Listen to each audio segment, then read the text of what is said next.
Nós estamos buscando de Deus a direção para esse novo tempo. E esse novo tempo, ele é muito claro para nós. É um tempo que nós já vínhamos sonhando há algum tempo, mas é um tempo de multiplicação, é um tempo de busca de pessoas que estão perdidas e precisam ser encontradas pelo Senhor Jesus. E eles cantaram uma música aqui que me lembrou o tempo do encontro. Basicamente, essa música era o tema do encontro, né? Então, quando nós estávamos já trazendo as pessoas para Jesus e preparando para ir para a chácara, então esta música ela fazia parte deste momento. Ela dizia o seguinte, que existem milhões de almas, existe uma necessidade grande de comunicar a elas o evangelho da salvação.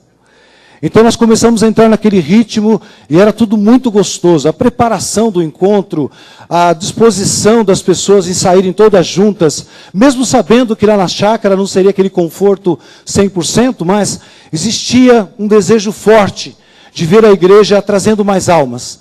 E aquilo funcionou de forma tremenda. E o encontro ele é bastante desgastante, porque quem está fazendo parte da direção do encontro, ele só tem uma preocupação, fazer com que as pessoas sejam ministradas e recebam a palavra de Deus, saiam dali transformadas. Além dessa parte, tinha também a parte da estrutura da cozinha, tinha os quartos que eram coordenados, enfim, um trabalho maravilhoso. Tudo isso para anunciar o evangelho a alguém que não conhece o Senhor Jesus. Então vejam, ganhar uma alma exige um certo esforço, exige primeiramente, renúncia do meu tempo, para que eu possa, então, ganhar alguém para Jesus. Então, quando nós falamos em encher a igreja, nós entendemos que existe todo um processo. E nós entendemos que a parte final do processo é quando Deus diz o seguinte, que Ele acrescentaria à igreja aqueles que haveriam de ser salvos. E nós começamos a orar a Deus para que Deus, então, acrescente à igreja aqueles que haverão de ser salvos. Porém, Ele nos usa para trazer essas pessoas. Um convidando, o outro acompanhando até o encontro, o outro discipulando. Então a igreja toda se envolve no processo de geração, ou gestação de uma alma. Mas esse cântico ele era motivador, porque ele dizia que Deus quer fazer isso. E quando Deus quer, nós só precisamos fazer a nossa parte, porque já está descrito lá na palavra de Deus, que Ele tem prazer em ter almas sendo salvas. E ele diz que essa alma ela tem valor, vale mais que o mundo todo. Né? E aí eu fico imaginando assim, mas quando eu me decido a acompanhar alguém, o que eu transfiro para essa pessoa? Quando eu convido alguém para vir até a igreja, eu preciso estar motivado o suficiente, não para enganá-la, ela é pintando aqui um quadro de algo perfeito, mas ela precisa ver em mim que eu estou num lugar onde deu certo para mim. Onde Deus tem me abençoado, onde a minha família está, onde eu tenho amigos em Cristo, e onde é um ambiente que ele virá e se sentirá bem. Isso faz parte também desse processo de ganhar almas. Né? Mas a grande preocupação ainda é essa. Eu vou ganhar almas, o que é que eu vou transferir para esta pessoa? Primeiro, eu vou transferir para ele o meu conhecimento da palavra. Porque eu preciso ter uma experiência com Deus na palavra para transferir para ele a vida cristã. Os seus valores, o prazer de estar em Jesus, qual a importância de estarmos hoje numa manhã quente como essa, na igreja adorando a Deus. Essas almas precisam ver isso. Mas olha, eu recebi um estudo aqui que eu gostaria de compartilhar com vocês nesta manhã, dentro do nosso horário bem curtinho ali, mas ele é tão interessante que eu gostaria de aplicá-lo junto com essa parte aqui da palavra, de Gênesis capítulo 3. Então, nós temos aqui uma definição clara do que Deus queria para o homem. E Deus tinha planejado para ele um ambiente especial, uma responsabilidade. Então nós temos aqui o que foi colocado no jardim criado por Deus. E este homem estava com uma grande responsabilidade de gerenciar esse jardim. Deus então passa para ele tarefas específicas. Você vai cuidar desse jardim, você vai dar nome aos animais, à criação, enfim. O seu prazer era estar junto com o Criador, dando nome à criação. Era algo muito precioso. E Deus delegou a ele para fazer então esta tarefa. E nesta tarefa o homem foi reprovado. E é interessante que a maneira que o homem foi reprovado colocou em xeque toda a humanidade. O que ele cometeu lá passou para toda a humanidade. Ele transferiu essa desobediência à palavra, aos mandamentos do Senhor, para todos os descendentes. Mas a história não era essa. Deus não tinha intenção de criar pessoas desobedientes à sua palavra. Ele sonhou com um homem, com um mundo perfeito, e colocou um homem que aparentemente era perfeito, foi criado por Deus. Mas ele deu a esse homem uma coisa muito importante, o livre-arbítrio, o poder da escolha. E olha que interessante no projeto de Deus, lá em Gênesis capítulo 3,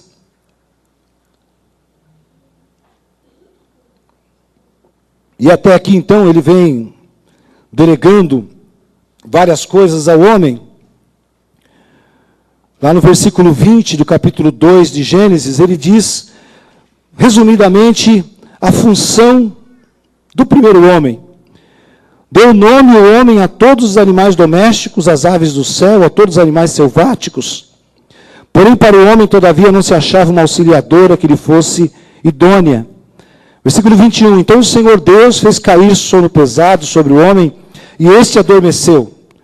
Tomou uma das suas costelas, fechou o lugar com carne, e a costela que o Senhor Deus tomara ao homem, transformou-o numa mulher e lhe trouxe. E disse o homem, esta afinal é ossos dos meus ossos, ou é osso dos meus ossos, e carne da minha carne. Chamar-se-á varoa, porquanto do varão foi tomada. Por isso deixa o homem, pai e mãe, se une à sua mulher, tornando-se os dois uma só carne. Ora, um e outro, o homem e sua mulher, estavam nus e não se envergonhavam. Aí chega então o capítulo 3, ele é chamado de a tentação. O pecado do homem é descrito aqui no capítulo 3. Mas a serpente, mais sagaz que todos os animais selváticos que o Senhor Deus tinha feito, disse à mulher, é assim que Deus disse, não comereis de toda a árvore do jardim? Respondeu a mulher, do fruto das árvores do jardim podemos comer, mas do fruto da árvore que está no meio do jardim, disse Deus, dele não comereis, nem tocareis nele, para que não morrais. Então a serpente disse à mulher, é certo que não morrereis, porque Deus sabe que no dia em que dele comerdes, se vos abrirão os olhos, e como Deus sereis conhecedores do bem e do mal. Vendo a mulher que a árvore era boa para se comer, agradável aos olhos, e a árvore desejável para dar entendimento, tomou-lhe do fruto e comeu, e deu também ao seu marido, e ele comeu. Então abriram-se então os olhos de ambos, e percebendo que estavam nus, coseram folhas de figueira, e fizeram cintas para si. No versículo 8, ele já começa então a sofrer a punição do seu ato de desobediência. Versículo 8, quando ouviram a voz do Senhor Deus, que andava no jardim pela viração do dia, esconderam-se da presença do Senhor Deus, o homem e sua mulher, por entre as árvores do jardim. E chamou o Senhor Deus ao homem e lhe perguntou, de onde estás? Ou onde estás? Ele respondeu, ouvi tua voz no jardim, e porque estava nu, tive medo e me escondi. Versículo 11, perguntou-lhe Deus, quem te fez saber que estavas nu? Comeste da árvore que te ordenei que não comesses? Então disse o homem, a mulher que me deste por esposa, ela me deu da árvore e eu comi. Disse o Senhor Deus à mulher, que é isso que fizeste? Respondeu a mulher, a serpente me enganou e eu comi. Então o Senhor disse à serpente, visto que isto fizeste, maldita és entre todos os animais domésticos, e o és entre todos os animais selváticos, rastejarás sobre o teu ventre e comerás pó todos os dias da tua vida. Deus então, imagina-se com o coração doído de haver visto a sua criação entrar por esse caminho, escolhendo aquilo que não deveria escolher e tomando uma atitude que não deveria tomar. Claramente descrito na ordem de Deus, não comereis do fruto da árvore da vida. E nós percebemos aqui que então toda a humanidade passa a ter o mesmo comportamento que teve o primeiro homem. Se estendeu por toda a humanidade. E aí nós temos um nome aqui que pouca gente gosta de ouvir. O pecado da desobediência entrou na humanidade. E a partir daí então todos passaram a ser desobedientes a Deus, afastados de Deus, distantes de Deus. Então são todos que nós iremos trazer de volta para Deus. Eu volto a lembrar a pregação que fez o presbítero Douglas do Ministério da Reconciliação. Isto é, a nossa função é trazer essas pessoas que estão distantes de Deus, de mal de Deus, novamente para a presença de Deus. Então, não é uma tarefa que se faz por métodos humanos, não é uma tarefa que se faz por organizações ou por coisas que são assim, mágicas, com passo 1, 2 e 3. Mas aqui a gente percebe que existe uma transmissão de pai para filho, e a gente começa a perceber que essa transmissão de pai para filho é o pecado, quer dizer, a distância que este homem tem de Deus. O seu filho também nascerá distante de Deus. E a função do homem é preparar esse filho para ter um encontro com Deus e para seguir a sua história com Deus. E é uma coisa interessante. O meu filho adotivo não tem nada a ver comigo. E esse filho adotivo eu imaginei assim, eu teria dificuldade de passar para eles alguns princípios. Ele não vai entender esse princípio, afinal de contas, ele não foi gerado de mim. Não foi algo que nasceu da minha esposa, não tem características genéticas. E ele foi crescendo. Quer dizer, crescendo, até 1,60 m, cresceu. Cresceu. Está lá fortão, bonitão, né? Já é um homem, barbado, tem a voz grossa, é um ministro de Deus. E eu jamais imaginei que ele pudesse reproduzir algo que eu pudesse dizer, realmente ele é meu filho, assim no sentido da palavra. Eu imaginava, esse filho, ele não vai ter características do Aparecido. Mesmo porque o bigode dele era mais grosso que o meu. Não tinha como transmitir aparência para ele, porque ele é pequenininho, sou alto. Então, não tinha como ligar o meu filho adotivo a mim, Aparecido. Mas um belo de um dia, eu vi meu filho dormindo. E aí eu e minha esposa, percebemos que ele dormia exatamente igual a mim. Virado do mesmo jeito, naquela posição que eu costumava dormir, ela chamou a atenção, ela falou, Cido, presta atenção. O nosso filho tem as tuas características. O nosso filho tem algo que lembra você. Certa feita estávamos vindo de um casamento e furou os 2 pneus do carro. E aí o carro ficou no meio de uma estrada perigosa. E eu saí fora do carro para poder chamar o socorro para ajudar a tentar resolver a questão do carro. Era 2 horas da manhã, mais ou menos. Casamento da Tayla, né? Foi um sufoco aquilo ali, meu Deus do céu. E aí meu filho sai do carro. E a namorada dele falou para minha esposa, olha o jeito que ele está parado, parece o Cido. Os dois estavam de terno, isso não é nenhuma novidade num casamento. Mas a maneira que eu parei, meu filho parou também. Não é interessante observar isso? Vocês sabem qual a lição que eu tiro disso? Se eu quiser ganhar alguém para Jesus, eu vou deixar minhas características nele. Talvez não sejam características assim, emocionais, mas eu vou marcá-lo de alguma forma. Então nós estamos hoje num período de discipulado. Sabe o que significa isso? Se você evangelizar alguém, esse alguém terá as tuas características. Você vai passar para ele a tua vida de oração, a tua intimidade com Deus. Você vai passar para ele talvez até alguns tiques. Se o teu discípulo for um pregador e você chegar no dia de vê-lo pregando aqui, você verá que ele tem trejeito seu. Ele tem maneiras que lembram você. É natural que isso aconteça, porque a convivência faz isso. Aí eu olho para mim e digo assim, Senhor, quer dizer que eu vou me reproduzir em alguém? Meu Deus, que esse discípulo não saiba como eu acordo de manhã, com mau humor, né? Às vezes tentando engolir algumas coisas, tentando não machucar as pessoas. Minha família sabe quem eu sido na intimidade. E esse discípulo vai saber quem eu sou também. Porque ele vai passar a conviver comigo, ele terá comportamentos semelhantes ao meu. E aí, queridos, eu olho para essa palavra e vejo algumas características que eu não quero que os meus discípulos tenham. Eu não quero que seja reproduzido isso na vida de alguém que Deus me der como responsabilidade para que ele seja batizado e ele venha, então, participar da nossa igreja, do reino de Deus. Eu quero transferir para você essa responsabilidade nesta manhã. Cuidado com o discípulo que você vai formar, que ele será um registro seu, porque ele vai andar com você. Ele não será simplesmente um crente de banco, ele vai comer com você, vai entrar na sua casa. E ele vai imitar você igualzinho. Mesmo inconscientemente, esse discípulo terá características minha e sua.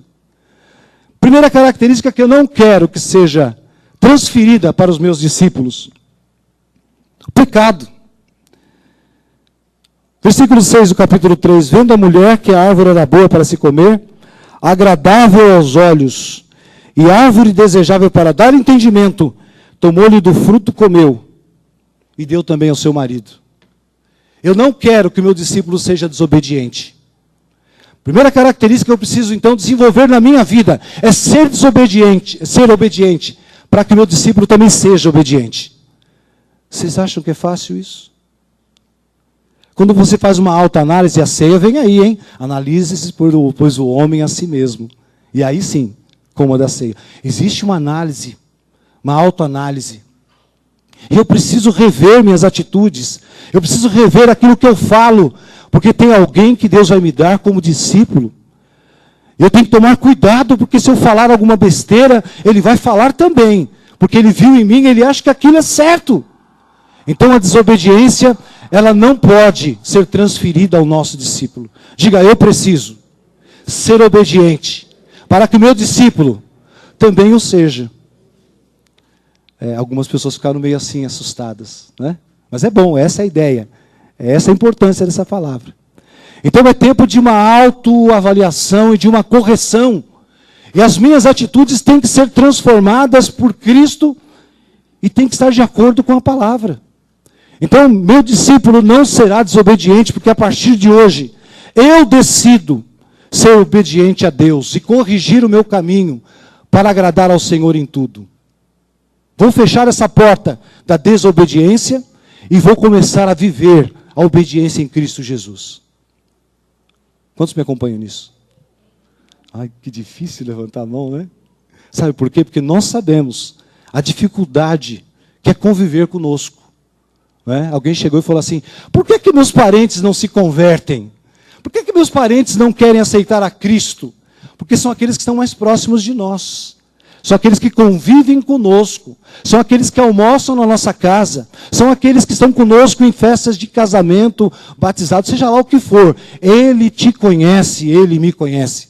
E ele sabe que nós não somos nada disso que nós estamos representando na igreja. Existe uma máscara, e essa máscara cai para quem nos conhece. É muito mais difícil você converter o teu irmão, que te conhece desde pequeno, do que o teu vizinho.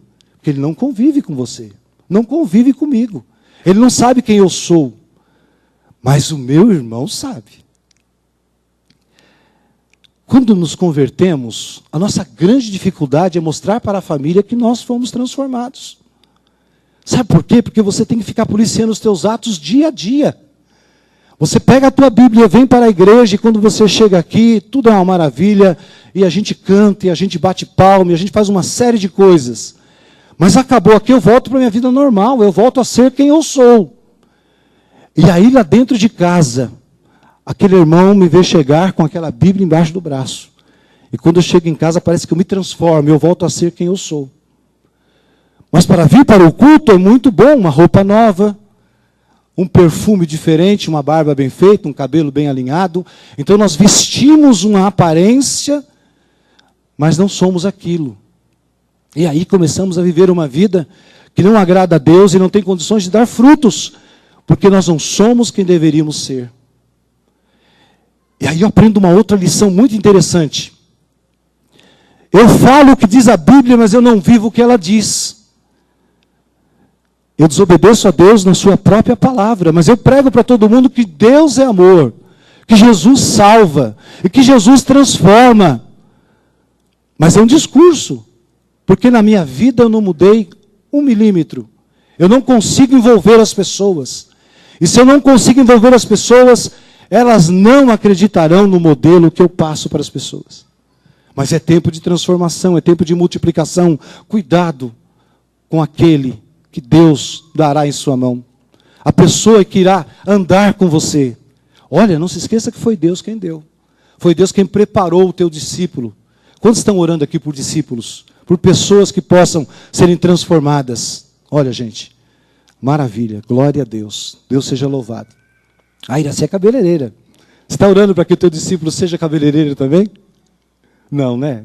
Pode ter outra profissão, não pode? Mas cada um de nós tem um sonho de ter alguém caminhando conosco. Mas você tem que olhar a sua vida, eu tenho que olhar a minha vida, para que a desobediência não seja a marca registrada do meu comportamento. E aí, nós vemos uma outra característica. No mesmo versículo 6 diz que ela viu a árvore, que era boa para se comer, que era agradável para dar entendimento. Ela tomou do fruto, comeu e também deu ao seu marido. Olha só, além de estar fazendo algo contrário àquilo que Deus mandou, ela deu ao seu marido. Eu não quero que o meu discípulo seja irresponsável e que ele possa assumir o seu papel quando errar, admitindo o seu erro. Se ele pecou, não vai transferir para alguém. Ele pecou, eu pequei, eu errei. E aí nós temos a mania de sempre transferir para as outras pessoas. E aqui nós vemos então essa mulher errando e dando ao seu esposo. E a Bíblia não diz que ele reclamou do que ela fez. Ele simplesmente foi lá e comeu daquele fruto. Participou da desobediência. Participou do pecado. Será que ele pensou assim, mas já que ela errou, já está tudo perdido mesmo, eu vou comer também, né? E a gente fica imaginando assim, eu quero reproduzir em alguém essa mania de transferir para os outros a culpa, porque senão ele nunca vai aprender o que diz a palavra. Você errou, confessa diante de Deus, Ele é fiel e justo para te perdoar de todos os pecados. Mas se não houver confissão, não tem perdão. Então é importante que ele saiba que quando ele erra, nem tudo está perdido. Basta ele confessar e Deus, então, com o sangue de Jesus, o purificará de todo pecado. Então é importante saber disso para poder transferir para o teu discípulo que existe solução para o pecado. E que essa solução está no sangue de Jesus. E isso é algo que a Bíblia te dá garantia de que está correto. Você errou, discípulo. Peça perdão ao Senhor, eu vou te ajudar. Eu vou me ajoelhar junto de você, vou orar junto com você, e Deus vai perdoar o seu pecado. Sabem por quê? Porque o pecado traz um peso espiritual de culpa sobre o nosso discípulo. Então nós não poderemos ter discípulos que vivem debaixo de culpa. Mas eles têm que aprender a confessar o pecado, entregar diante de Deus e ser sarado em nome de Jesus. Porque afinal de contas, quantos aqui não pecaram pelo menos uma vez durante a sua vida? Olha, nós vivemos constantemente em pecado contra o Senhor, contra a sua palavra.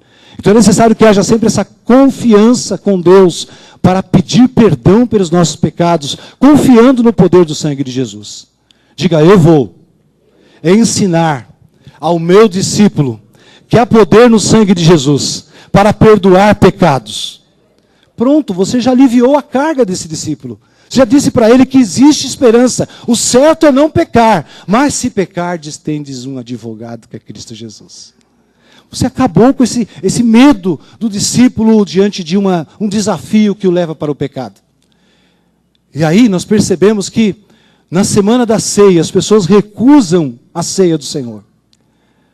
E a gente vai conversar com essas pessoas, eles dizem assim, eu não me sinto merecedor de tomar a ceia do Senhor.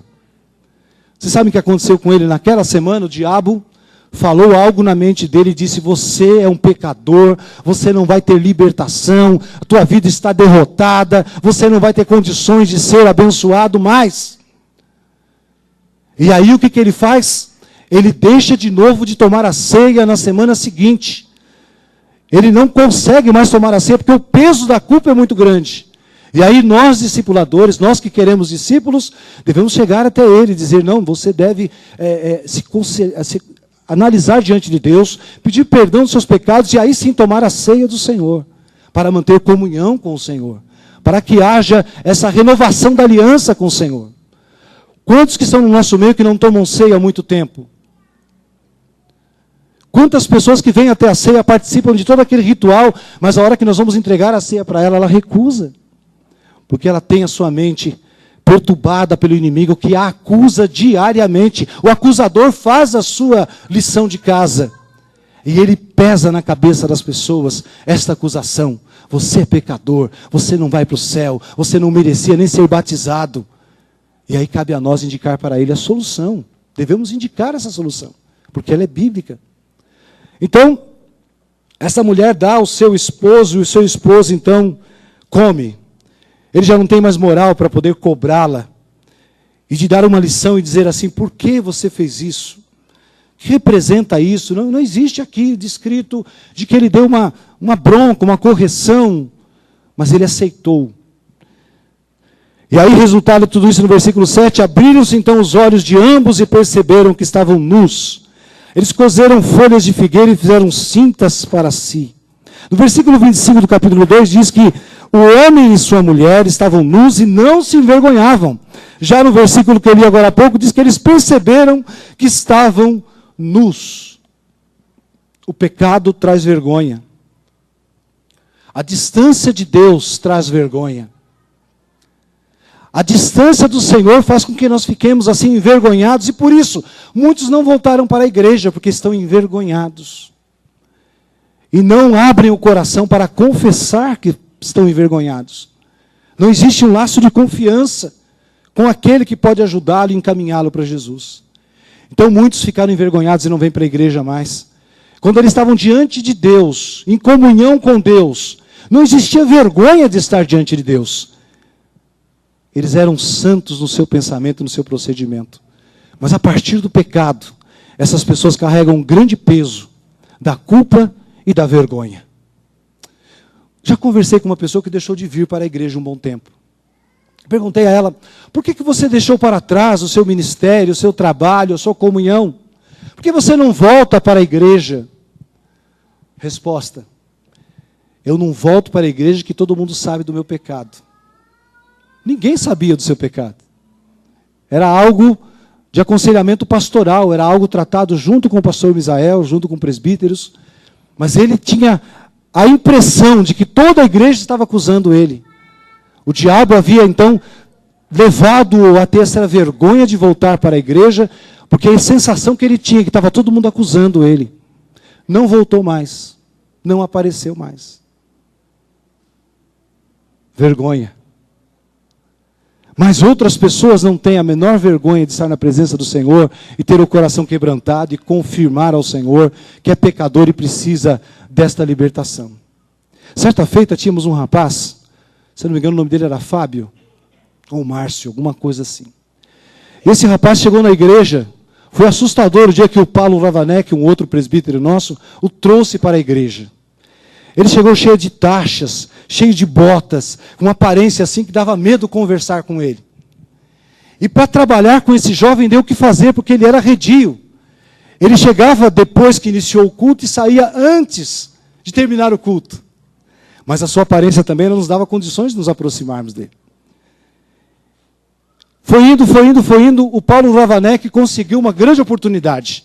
Ele começou a visitar o asilo que tem aqui, a 2 ruas atrás. Todos conhecem aqui o asilo Irmã Teresa, se não me engano?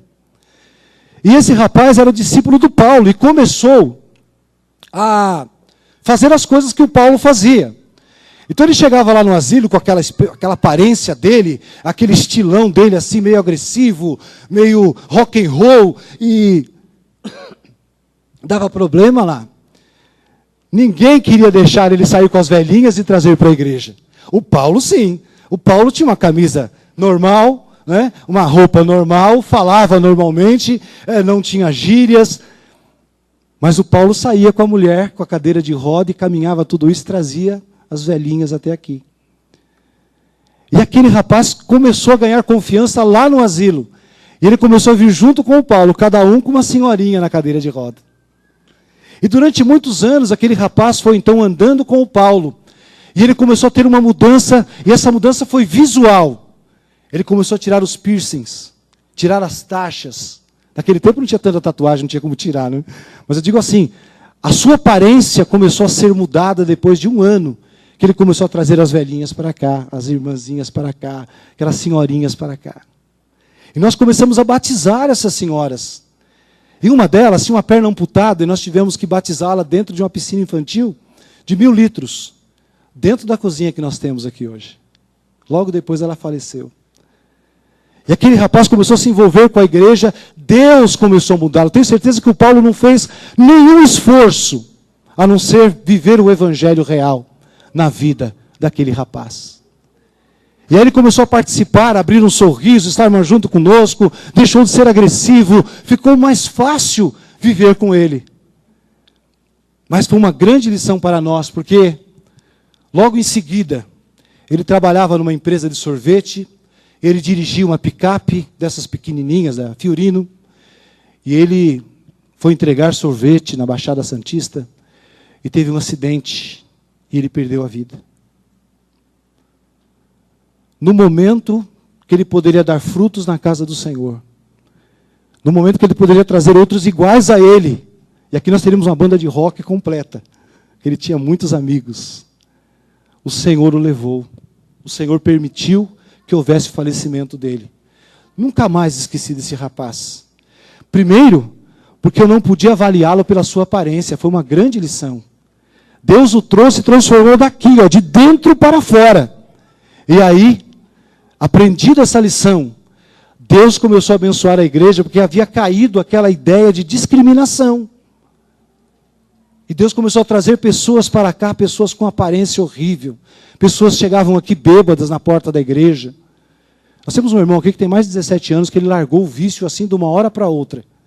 Mas ele chegava na porta, o pessoal ia lá, abraçava ele. Ele chegava meio torto, sentava ali, ouvia a palavra de Deus. Hoje ele é um homem de Deus. E ele está conosco aqui na igreja. Foi liberto, porque nós resolvemos um dia amá-lo como ele realmente era. Mas não é fácil amar as pessoas desse jeito. Então, a Bíblia diz que foram abertos os olhos desta mulher e deste homem. E eles começaram a entender o que era certo e o que era errado, o bom e o mal. Não precisavam disso, ter esse entendimento. Mas viram a árvore com outros olhos e começaram a viver uma vida distante de Deus. Aí perceberam que estavam nus, quer dizer, estavam sem a comunhão com Deus, ficaram envergonhados. E Deus, então, como era de costume, chegou na viração do dia, ele vai procurar o seu casal tão amado. Aquele casal que ele havia projetado como sendo o primeiro casal na terra. E quando ele chega procurando esse casal, ele não encontra mais. A Bíblia diz que eles se escondem de Deus. O pecado nos faz ficarmos escondidos de Deus. E o nosso discípulo estará vendo isso.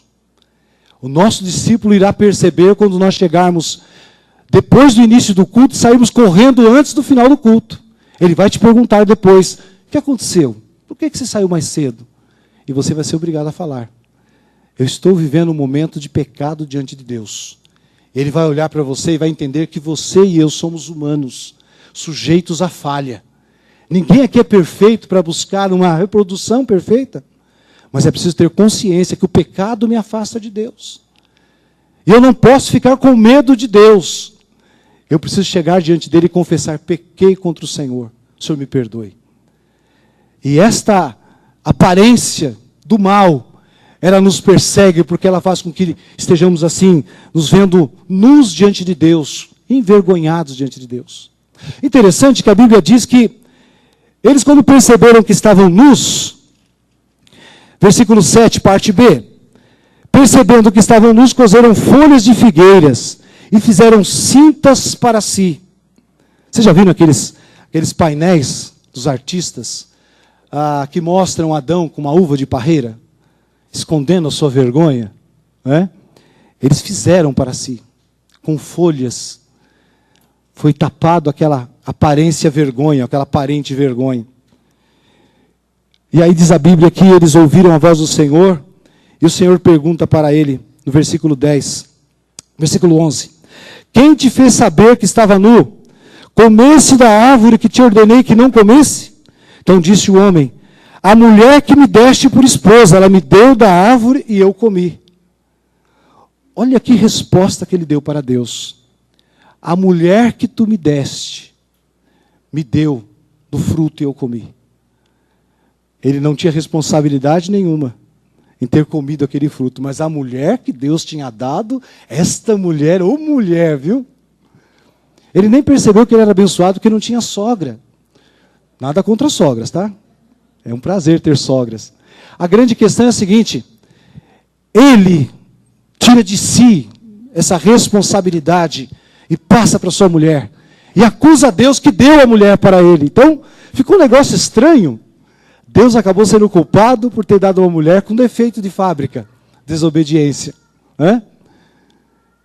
Os nossos discípulos verão em nós também essa maneira que esse homem teve de transferir a culpa. Criança faz assim, né? Quando são pequenos, você tem 2 ou 3, é interessante, a gente sabe a arte quem fez, né? Quando são pequenos, depois começa a crescer, não tem assinatura mais. Mas quando são pequenininhos, meu Deus, quem fez isso aqui? Ah, foi ele. Ó. São rápidos em apontar quem fez. A grande realidade é que este resíduo do pecado, da vida sem Deus, ela nos campeia, ela nos procura, ela nos busca. A Bíblia diz, olha, o que mentia não menta mais. E aí, nos pegamos mentindo, contando aquilo que não é verdade. E o nosso discípulo de olho, opa, contar uma mentira é permitido. O meu discipulador contou. Não é? Então, queridos, esta é uma característica muito forte. A outra que eu queria destacar para ganhar tempo, diz aí no versículo de número... Deixa eu voltar um pouquinho só para complementar essa ideia aqui. Versículo 10. Ouvi a tua voz no jardim, porque estava nu, tive medo e me escondi. Essa característica do ser humano, de ter medo de Deus, ou de ter medo de uma punição divina, ela vem acompanhado da culpa, viu, queridos? Então, uma das coisas que a gente precisa transferir para os nossos discípulos é que o medo não faz parte das nossas vidas, porque a Bíblia diz que o amor lança fora o medo. Então, quando eu amo a Deus de tal maneira que eu me revelo a Ele, esse discípulo verá também que você não é uma pessoa medrosa, porque existe o amor de Deus sobre a tua vida. É muito importante mostrar para esse discípulo que você tem o amor de Deus na sua vida. E é importante que ele veja você como um instrumento vivo da parte de Deus na terra. Não idolatria, não, nada disso. Porque ele precisa conhecer que nós somos humanos e sujeitos a falhas. Mas olhar para você como alguém temente a Deus. Como alguém que confia no amor de Deus para vencer toda e qualquer barreira. Não tente criar a imagem do supercrente, porque ao invés de você trazê-lo para perto de você, você irá afastá-lo. Porque ele vai achar que você é infalível, que você não erra, que nós não cometemos nenhum deslize, que nós não somos extraterrestres, e essa não é verdade. Mas saiba dizer para ele que você nas suas falhas busca Deus, não tem medo de estar na presença do Senhor, e que o amor de Deus te abraça, te envolve e te leva de encontro à cruz, aonde a salvação é descrita. Ele vai te perguntar com certeza, mas cruz é sinal de quê? E você precisará dizer para ele essa realidade da cruz, que Jesus morreu na cruz por mim e por você. E que esse é um quadro mais lindo que existe nesta parte do Evangelho, que é o sacrifício de Jesus por mim e por você. Ele tem que ver em você uma pessoa grata ao Senhor pela salvação. Quantos aqui já oraram agradecendo a salvação em Cristo Jesus? Você já parou para orar um dia e dizer assim, Senhor, obrigado pela salvação que existe em Cristo Jesus? Cuidado com essa oração, viu? Dá a impressão que só você é salvo. Que só você não vai para o inferno, só você não tem condenação. Mas você está debaixo da misericórdia de Deus, você é capaz de dizer, Senhor, eu não merecia, mas o Senhor enviou o seu Filho por amor de mim. E o Senhor me transformou para a glória do Senhor. Um outro detalhe interessante é a questão da construção, a reconstrução de Deus em nossas vidas. O processo que Deus leva para te transformar num modelo que seja, no mínimo, aceitável. A transformação de Deus, ela é contínua. Você nunca poderá ser a mesma pessoa que você foi a semana passada, ontem, hoje pela manhã. É preciso que haja sempre essa disposição em deixar que Deus te transforme. Diga, eu preciso ser transformado por Deus, para que eu seja uma boa influência, um bom modelo para os meus discípulos. Então agora eu queria dar aqui uma introdução nesse artigo. Eu achei ele muito interessante, eu queria repassar a vocês em poucas palavras. Todos aqui conhecem uma doença da sociedade moderna chamada arteriosclerose. Quem sabe o que é isso? Todos conhecem? Sim? Sim ou não? Não conhecem? Muito bem, vamos lá. Então, a arteriosclerose, ela é uma doença e tem origem, o seu nome tem origem em duas palavras gregas. Arteros, que significa artérias ou veias, escleroses, que significa endurecidas, enrijecidas. Assim, a arteriosclerose é a doença que se manifesta pelo endurecimento dos vasos sanguíneos devido ao acúmulo em suas paredes de uma substância chamada colesterol. Então, o nosso estilo de vida moderna, comendo qualquer tipo de porcaria, sem ter uma noção do qual é o grau de influência desta doença em nosso corpo, nas nossas artérias, as veias são entupidas por causa desse excesso de colesterol. Então nós percebemos que o corpo humano ele é assolado por essa doença, que é uma doença moderna. Então muitas pessoas sofrem de arteriosclerose. E é uma doença silenciosa. Ela começa, por exemplo, nas pernas, quando você percebe um calor muito intenso na base das pernas, e é exatamente aí que tem um sinal de que você está precisando ir até um médico tratar desse problema. Também nas veias do pescoço, né? Então, ela ataca várias regiões do seu corpo e não te avisa. Quando você percebe, a sua circulação já não é mais a mesma. Aí você pode comprar o produto que for, com a promessa que for. Enquanto o médico não tiver definido esse diagnóstico, o sofrimento continua. Mas, o autor aqui do texto diz uma coisa interessante. Diz que o outro sintoma desta doença é que ela vai causando entupimento do vaso, impedindo o sangue de fluir, ou diminuindo ou obstruindo a chegada de alimento e oxigênio a certas partes do organismo. Outro sintoma é o enrijecimento das paredes do vaso sanguíneo, fazendo com que ele fique menos flexível e torne-se quebradiço. Se acontecer um aumento de pressão, isso pode fazer com que as paredes do vaso se rompam, provocando hemorragia. Se isso acontecer no coração, você tem um infarto. Se for no cérebro, você tem um derrame. Interessante que essas doenças tinham muito a ver com a idade, né? Hoje, pessoas de 23, 24, 25 anos estão passando por esse mesmo mal. Estão tendo infarto, derrame de forma terrível. Ambas as doenças podem levar à morte, à invalidez e deixar sequelas irreversíveis em uma pessoa afetada. O derrame te deixa sequelas. Essas hemorragias, elas podem te levar à morte. E o autor, então, ele pega essa mesma ideia da arteriosclerose e ele traz para a nossa realidade espiritual e ele diz que a Bíblia indica um outro tipo de doença, e essa doença ela é espiritual. Ela leva o nome de esclerocardia. Esclerocardia. Vem do grego e ela significa descleros, ou escleros, endurecimento, e cardia, coração.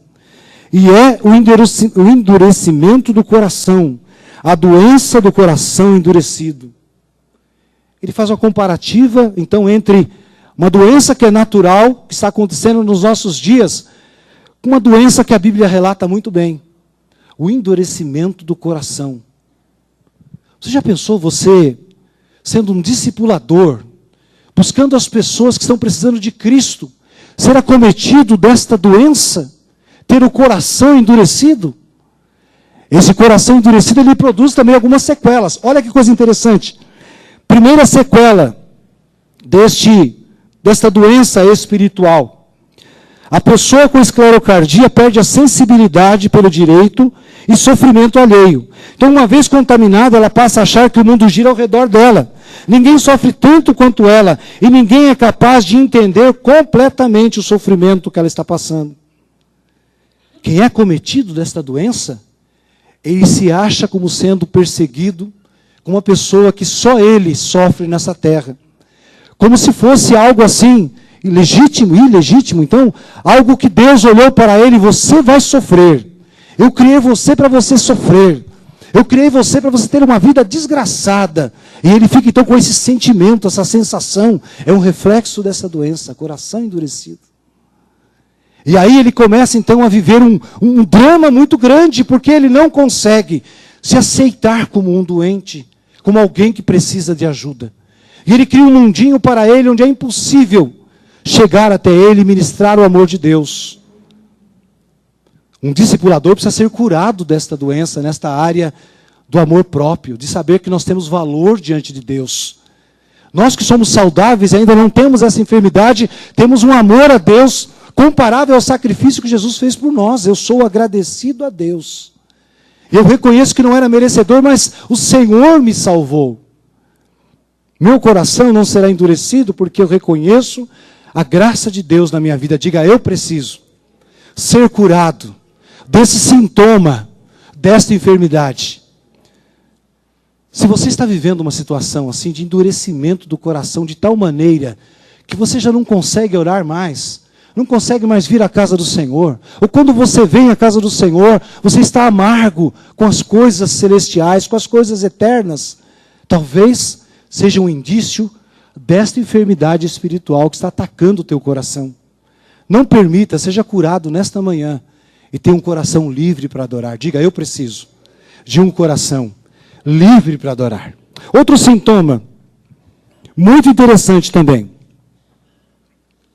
A pessoa com sintoma de esclerocardia, ela passa a fazer tudo pensando em seu proveito próprio. Todas as coisas são vistas pelo prisma de como ela irá levar vantagem, como aproveitar a situação para se promover. Ainda que outras pessoas saiam machucadas, ela entende que ninguém sofrerá tanto como ela se não atingir o seu objetivo. Se torna um perfeccionista. E ele descobriu que esse sintoma é um sintoma que faz parte das nossas vidas. Em primeiro lugar, quem Deus me der para ganhar para Jesus não é meu. Eu não sou dono de ninguém. O Senhor deu o seu Filho em favor dessa pessoa. Eu sou apenas o ministro da reconciliação que anuncio a ela que ela é importante para o Senhor. E se ela se converter ao Senhor, Deus vai abençoar sua vida. Você sabe um defeito que nós temos?